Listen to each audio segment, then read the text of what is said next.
Faisal, it's the good morning for all of us, but आज का आगाज मैं सियासी नाश्ते से करना चाहती हूँ और मेरे पास हैं कुछ मामला।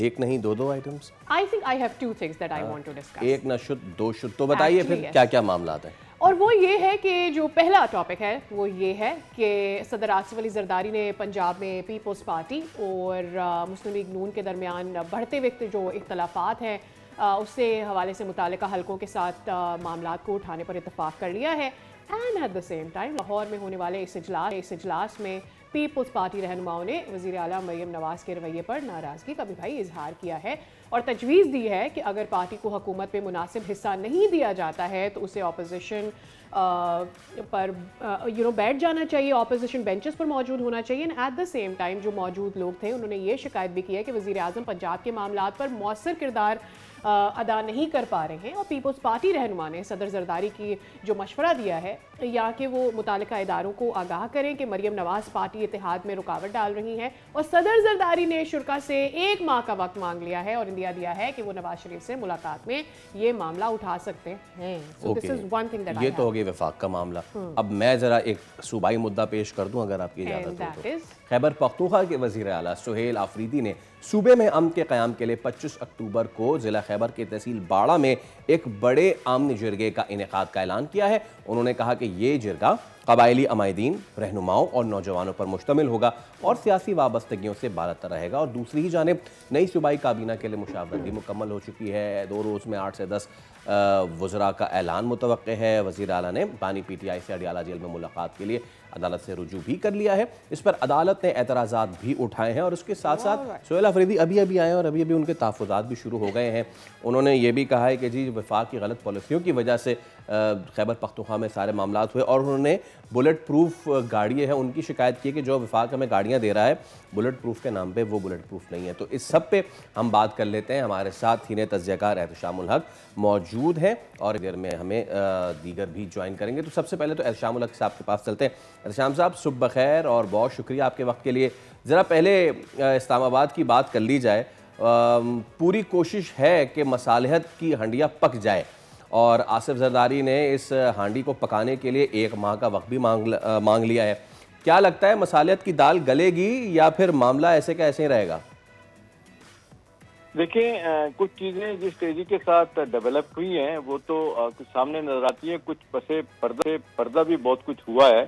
वो जो है ना वो एक पॉलिटिकल क्राइसिस वो फैसल पैदा कर सकता है। देखिए, अभी तक तो हम जो मामलात देख रहे थे कि इनके इख्तलाफात क्या हैं, वो कभी बात होती थी कि जी हमें फंडिंग में उतना पूरा शेयर MNAs MPs को नहीं दिया जाता, पोस्टिंग ट्रांसफर में हमें नहीं पूछा जाता और ख़ास तौर पे जनूबी पंजाब में जहाँ पे ये सब कुछ हमारे हक में होनी चाहिए चीज़ें उस तरह नहीं हो रही क्योंकि हमने भी इलेक्शन में बहरहाल जाना है। और फिर एक बात बड़ी सामने आई थी कि बेनज़ीर इनकम सपोर्ट प्रोग्राम के बारे में बड़े इख्तलाफात थे और वहाँ में मैं आपको 2 खबरें दूंगा because you guys are doing a great show, it's second to none.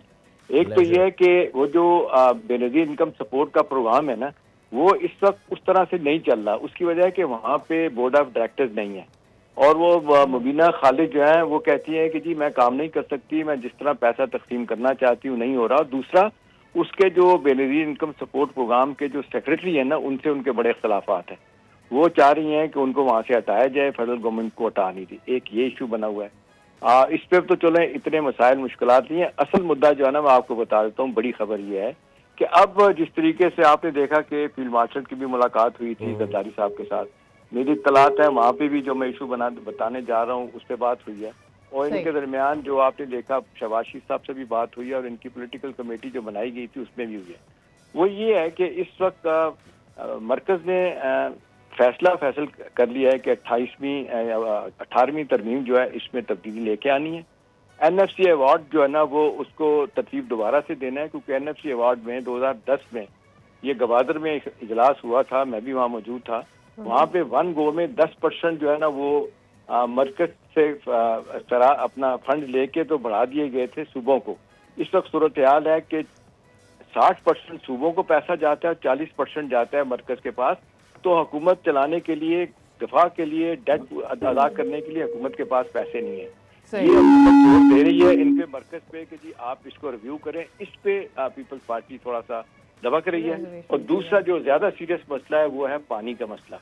देखिए, पानी की तकसीम और 18वीं तरमीम दोनों जुड़े हुए हैं, क्योंकि पीपल्स पार्टी ने कहा है कि जी हमारा आखिरी बेस अपना रह गया सूबा सिंध, वहां से भी हमारे लिए मुश्किलात पैदा हो रही हैं और वहाँ पे जो कौम परस्त हैं वो इकट्ठे हो गए हैं। अगर हम पानी के मसले पे जैसे कह रहे हैं कि जी कनाल बनाई जाएगी, ये किया जाएगा, तो हम तो मारे जाएंगे। और दूसरा इसमें देखें कि वो मुर्तज़ा भुट्टो मरहूम के साहबजादे जो है ना वो भी इसमें आ गए हैं, जुल्फकार जूनियर। अब देखें वो भी जाके मिल गए हैं कौम परस्तों के साथ। तो इनको जरदारी साहब को लगता है कि हम तो पॉलिटिकली साफ हो जाएंगे अगर ये दोनों बातों पे हमने कॉम्प्रोमाइज कर लिया। तो इन्होंने मेरी इत्तला के मुताबिक एक किस्म की उन्होंने फाइनल वार्निंग दे दी है कि हमारे लिए एक्सेप्टेबल नहीं है, हमारी पॉलिटिकल एग्जिस्टेंस खतरे में पड़ जाएगी, लिहाजा इस पे बात ना करें। हुकूमत ने फैसला किया हुआ है कि जी हमने अपनी 27वीं तरमीम लेके आनी है, तो वहाँ पे उन्होंने जिसको कहते हैं सींग फंसा दिए। अब देख लें कि हुकूमत के लिए मसला ये है कि ये वैसे तो 2/3 इनकी हो गई है, लेकिन 74 सीटें निकाल दी जाएं पीपल्स पार्टी की, तो हुकूमत सारा कुछ मिलाने के बाद जितने इनके पास अपना क्या कहते हैं आजाद उम्मीदवार हैं उसमें 10 की कमी रहती है। इनको फिगर चाहिए हुकूमत बचाने के लिए 169। इनके टोटल पीपल्स पार्टी को निकाल के बनते हैं 159।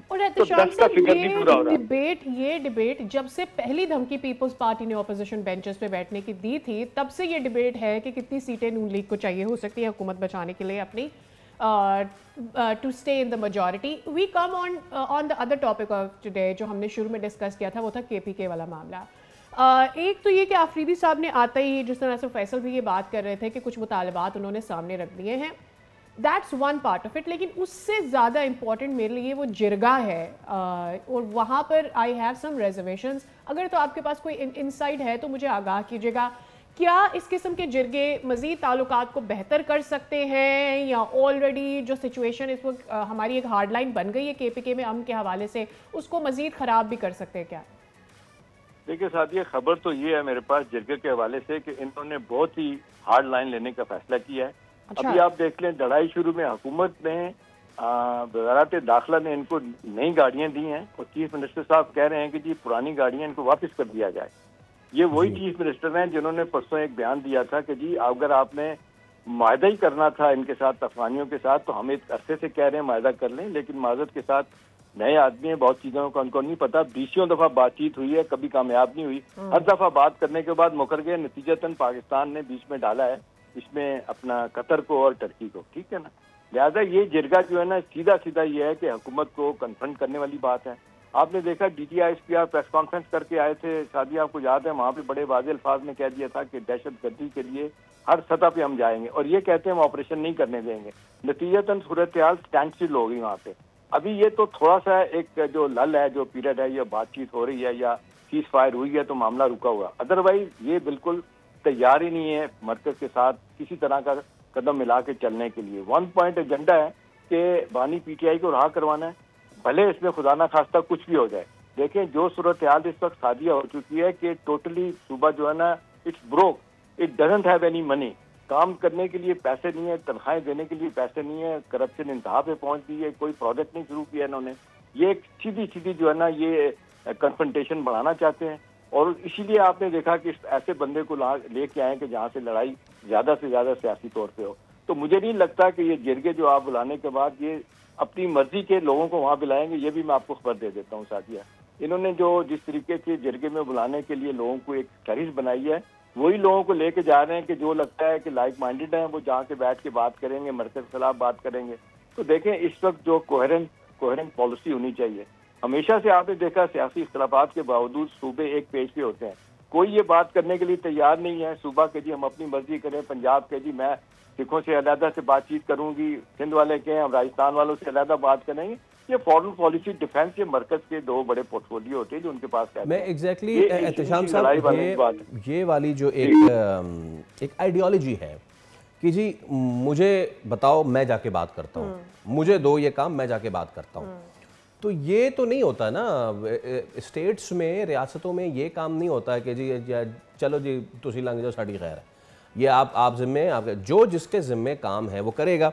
जब जिरगे की बात होती है कबायली अमायदीन की, जिस वक्त ये अफगान पाकिस्तान स्कर्मिश छिड़ी थी, आपको अच्छी तरह याद होगा कि अफरीदी कबाइल से लेकर दीगर जो कबाइल थे, काखड़ एंड ऑल, उन सब ने वहाँ पे ये कहा था कि हम पाकिस्तान के साथ खड़े हुए, हम देंगे साथ, और देखते हैं कि कौन कैसे हमला करता है, चाहे वो ईस्ट से हो चाहे वेस्ट से हो। नाउ माई प्रॉब्लम इज कि भाई जब वो रियल स्टेक होल्डर्स जो कि इस वक्त ड्यूरेंट लाइन पे हैं, जब वो पाकिस्तान का साथ देने की बात करते हैं, तो फिर आप एक सूबे के रिप्रेजेंटेटिव होते हुए ये चीज अपने हाथ में कैसे लग सकते हैं कि चलें जी मैं बात करता हूं? This is not a provincial matter.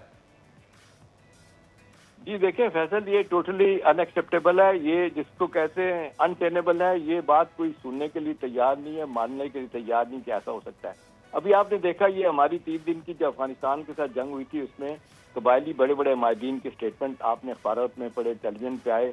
उन्होंने, जिनको जुबान नहीं भी आती थी, किसी ने पश्तो में बात की, किसी ने किसी जुबान में बात की, वो कहते हैं कि हम सारे के सारे पाकिस्तान के साथ खड़े हैं। हम तो सबर भी नहीं कर सकते कि यहाँ से कोई मूवमेंट ऐसी हो जो पाकिस्तान रियासत और मुल्क के खिलाफ हो। लेकिन देखें, ये one party one point agenda है, ये कि जी बानी को हटाने की, अपना रहा करवाने के लिए they can go to any extent, ये लड़ाई लड़ने के लिए तैयार है, सारा कुछ करने के लिए।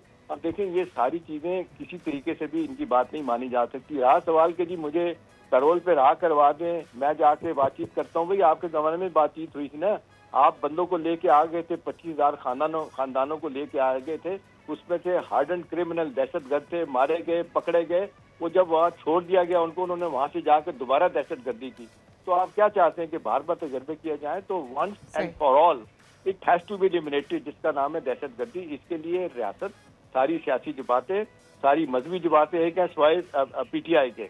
तो मुझे लगता है कि ये सिर्फ एक जिसको कहते हैं कंसल्टेशन बनाने का एक तरीका है, और कोई बात नहीं है। और ये है कि जी उनको राह करवाने की किसी सतह पे जाएंगे और कुछ भी नहीं वहाँ पे हो रहा। तो मुझे तो जो पता चला है, यहाँ पे जो फेडरल गवर्नमेंट में लोग बैठे हैं, सिक्योरिटी के जराए बैठे हैं, वो कहते हैं जी हमें पता है कि हमने इनको कैसे टैकल करना है, रियासत को कैसे बचाना है, मुल्क को दिफा को कैसे इंश्योर करना है। तो मेरा ख्याल है दोनों तरफ से चीजें बड़ी अच्छी तरह हो रही है। सवाल ये है कि ये वही काम कर रहे हैं जो हिंदुस्तान कर रहा है। देखिए सबसे ज्यादा ये जो आखिरी बात, इंपॉर्टेंट बात है फैसल, ये जो मायदे पे तकलीफ हो रही है हिंदुस्तान को हो रही है। आपने देखा कि वहां से जो मायदा हुआ, उसमें एक और बड़ी खबर मैं दे देता हूँ आपको। उसमें इन्होंने ये कहा था अफगानियों को कि जी आप हमारे लिए काम करें, एक काम हम आपके लिए करेंगे। वो क्या है जी? वो कहते हैं कि जिस तरह आपने चनाब पे, रावी पे बनाए हैं अपना डैम, आप दरिया काबुल पे 3 अपना बनाए डैम, और वहां से जो दरिया काबुल का पानी जब चाहना रोकना चाहे रोक दें, जब चाहना चाहे छोड़ दें, ताकि वहां पे सैलाब पैदा हो। इसके लिए उन्होंने कहा है कि जी $3 बिलियन वो जो है ना देगा हिंदुस्तान। अच्छा, दूसरी तरफ हिंदुस्तान ने कहा है कि आपके जो 12 सूबे हैं उसमें हम 24 काउंसलेट खोलना चाहते हैं, ताकि TTP और BLA और ब्रिगेड मजीद को हम सपोर्ट करें। तो ये नेक्सस बुरे तरीके से नाकाम हुआ है। अभी ये जो बातचीत सुलह वाली हुई है, इससे बहुत सारे लोगों को तकलीफ है, इसको PTI में को भी तकलीफ है और हिंदुस्तान को भी तकलीफ है। लेकिन अल्हम्दुलिल्लाह बात यह फैसल सादिया, हम सारे लोग दुनिया से जाएंगे, रियासत हमारा मुल्क इंशाल्लाह यहाँ रहेगा, ठीक है ना। लिहाजा इसको जो नाकाम करने की कोशिश करेंगे, भले आपके इख्तलाफ हो सकते हैं, अदारों के साथ हो सकते हैं, लेकिन not at the cost of your own country, ऐसा नहीं हो सकता। तो लिहाजा मेरा ख्याल है आखिरी बात, इंपॉर्टेंट बात है, ये फैसला हो चुका है कि ये इन लोगों के खिलाफ खौफनाक ऑपरेशन होंगे, इनको काइनेटिक नॉन काइनेटिक ऑपरेशन के जरिए मारा जाएगा, भगाया जाएगा। और जो सबसे बड़ी इसको जब्त पड़ी है ना, जिस तरीके से हमने स्ट्राइक्स की हैं, आपने देखा आखिरी स्ट्राइक इसमें कंधार में, पख्तीमा में, स्पिन बोल्दक में, काबुल में जो अटैक्स हुए, उसके बाद से ये हिल के रह गए। तो ये रोते हुए गए हैं इनके पास, कतर के पास, और पहले सऊदी अरब को कहा, सऊदी अरब ने कतर और तुर्किया को कहा कि बैठ के मसले हल करें। तो हमारी पोजीशन अलहमदा बड़ी स्ट्रांग है, बावजूद इस बात के कि इन्होंने 2 फ्रंट नहीं खोले हुए, ईस्ट और वेस्ट का तीसरा फ्रंट भी खोला हुआ है, 5th जनरेशन वार का भी हिंदुस्तान ने खोला हुआ है, लेकिन अब तक इनको नाकामी हुई है। हमने सारे इनके अरबे नाकाम किए हैं, तो इंशाल्लाह आइंदा भी ऐसा ही होगा। तो बात है कि रियासत को मजबूत रहना है, रियासत को रहना है, उसके लिए एक रिजॉल्व हुकूमत का है और अपने इदारों का है, सिक्योरिटी इदारों का, कि PTI जो कुछ करती रहे, हमने जो जिस चीज की जरूरत होगी हम जरूर करेंगे। सब्सक्राइब करें और बेल दबाएं ताकि कोई खबर रह न जाए।